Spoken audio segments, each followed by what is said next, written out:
you are not just a bit tired. You are in sleep debt, and that is way more severe. Okay, so if you don't know who I am, my name is Chester Maglow. I am a respiratory and sleep scientist, and I also work as a sleep and performance coach. So, sleep debt, let's talk about it.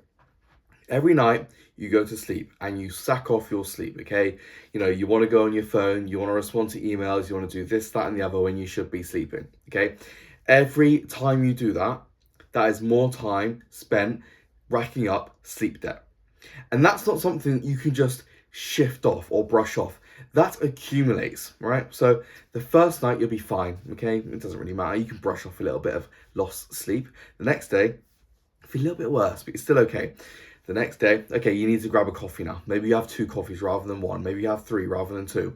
But your caffeine intake increases because you start feeling more and more tired. And this continues until you get to 5, 6, 7 nights of sleep deprivation where you've lost even just an hour a night, 30 minutes a night, 20 minutes a night, but it accumulates to the point where now, look, say if you need 7 hours of sleep a night, but you keep getting 6.5, that's slowly going to accumulate, and eventually you're going to get to a point where you've almost pulled an all-nighter, right?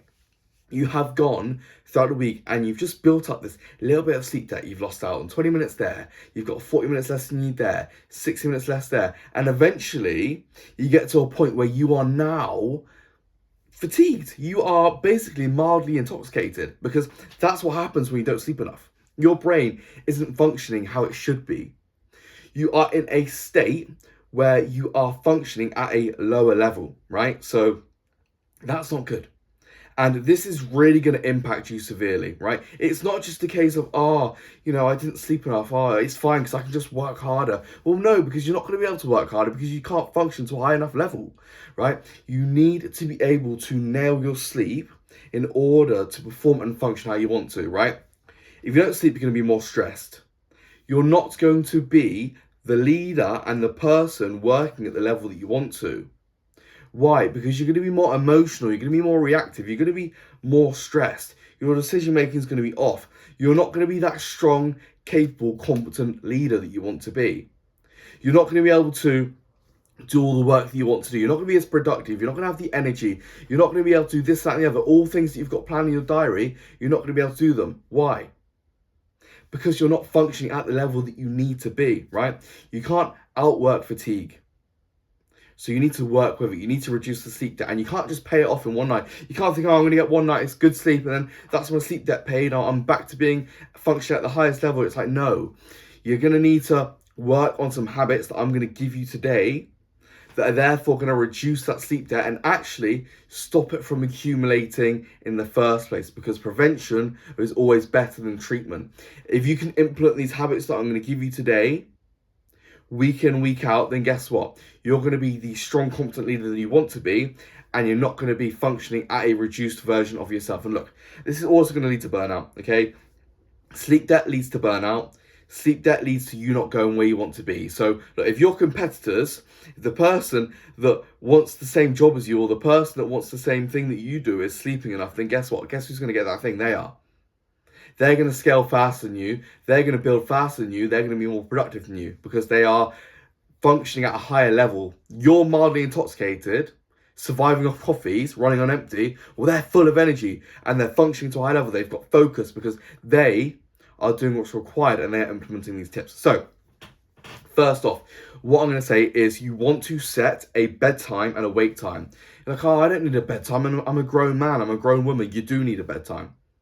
Because if you don't have a bedtime, then guess what's going to happen? You're just going to continue to do work or do things that don't actually need to be done late at night. And that's going to knock onto your sleep, and that's what's going to mainly cause that sleep debt, right? So my first tip is just decide how many hours, or work out how many hours do you need? Because everyone's obviously different, right? People need different amounts of sleep. So how much do you need? Do you need 7? Do you need 8? Do you need 9? Okay, work out how much you need, then count back and go to bed at that time. Or 30 minutes to an hour before that time. Because guess what? When you're sleeping, you're not asleep for the whole period of time.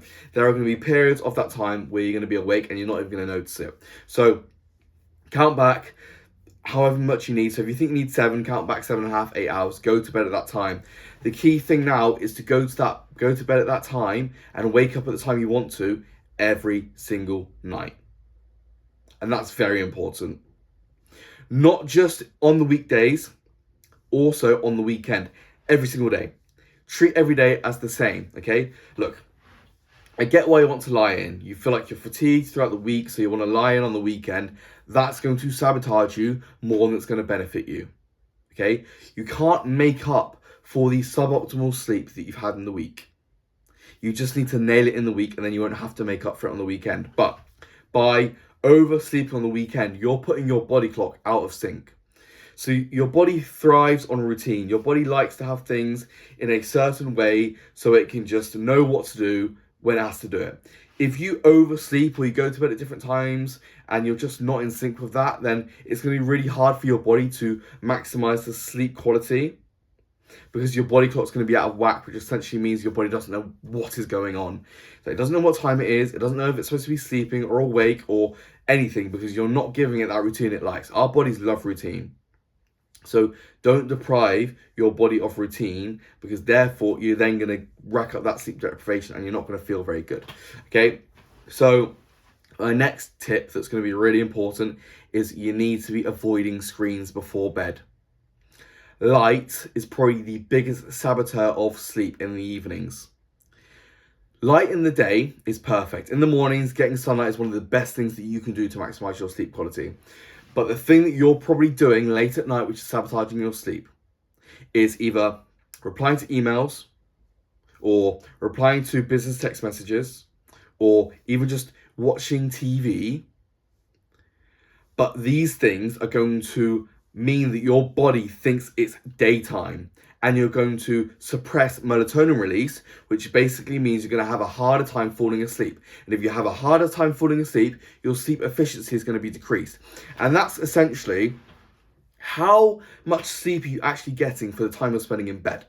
Okay, so if you look at the time you're spending in bed divided by the time you actually spent asleep, it's going to give you a calculation. Times by 100, you're going to get a percentage. If it's any less than 80%, then that's poor sleep efficiency. So you want to increase that sleep efficiency, which means you want to be able to spend as much time in bed sleeping, because you're saving more time and you're getting more sleep, and you need to be more productive in the day and actually just wasting less time. Because if you're in bed for 8 hours but you're only sleeping of 6 of them, that's 2 hours wasted where you could be doing something productive. Okay, so, and also because you've slept 2 hours less than what you actually need, then you're going to be less productive in the day. So screens and light right before bed are going to sabotage you, because you're going to get less sleep efficiency, and therefore you're going to be really shooting yourself in the foot. So that's the big thing. If you need to use screens before bed, then at least use blue light blocking glasses. It's going to dampen the negative effects to some degree, but in an ideal world, you would completely get rid of screens and just do something that you actually enjoy doing before bed that doesn't involve screens. For example, reading a book, okay? Or just doing something, journaling, whatever you want to do, writing down your ideas that you've got for the next day. You can be productive in other ways than, you know, replying to emails and using your computer. Like, you can do other things that are productive. Okay, so that's a big thing. And my last tip is just caffeine. Watch your caffeine intake. Okay, you might be one of these people that's like, look, oh, I can fall straight asleep when I have caffeine, and you might be able to, but it's still going to disrupt your sleep quality. For most people, I say cut off caffeine by midday. The later that creeps to your bedtime, the worse it's going to be in terms of the effect it's going to have on your sleep quality. It changes your sleep architecture, okay? So it means that, yes, you may be falling asleep straight away, but your sleep cycles may be disrupted, so you may not be getting the restorative sleep that you need. And again, like, yeah, you may sleep fine. You may not sleep fine. You may be one person that's really sensitive to caffeine. So if you have a coffee, like later than midday, then you might notice that it's taking you a bit longer to go to sleep and fall asleep. And what's that doing? Well, it's reducing your sleep efficiency, which we spoke about, and it's really important to not reduce that. And it's actually important to increase that, okay, for productivity and time efficiency and being more productive in the day. So you want to make sure that you are just be aware of your caffeine intake, okay? Like, do you really need that extra coffee? Do you really need that extra boost of caffeine right there and then. Well, actually, if you sleep enough, then you won't need it because you'll have natural energy that picks you up. You won't get to, 1 p.m., 2 p.m. and crash. You'll have sustained energy release throughout the day if you look at maximizing your sleep quality and duration. So then you won't, it's just a negative feedback loop. I'm going to grab caffeine because I feel tired. You're going to then worsen your sleep. You're going to feel more tired. Your sleep debt's building up and you're just in the cycle that you can't get off. So break the cycle. Use these 3 tips and break the cycle because I can guarantee you'll feel better. I see it all the time in people that I work with. I have a sleep habit checklist, a full checklist that we go through that looks at, okay, what can we be doing? What can we be changing and improving on to make your sleep quality and duration better? And I have people say to me, look, I feel more awake right now than I felt in the past few years. And look, obviously that's going to have a massive impact on not only their ability to work harder in business, but also prioritizing your fitness, right? You'll find that you're actually more productive in the day to do more things that you want to do. You can spend some more time with your family. You've got more energy to spend with your family. You've got more energy to put into, prioritizing your health and doing some sport or some fitness, going to the gym. But then you're at work, you're also dominating. You're in a position where you are the leader that you want to be because you feel good. You're not emotional. You are stable. You are clear. You are concise. You are competent because you are sleeping enough and you're giving your body what it needs. I see it all the time. Okay.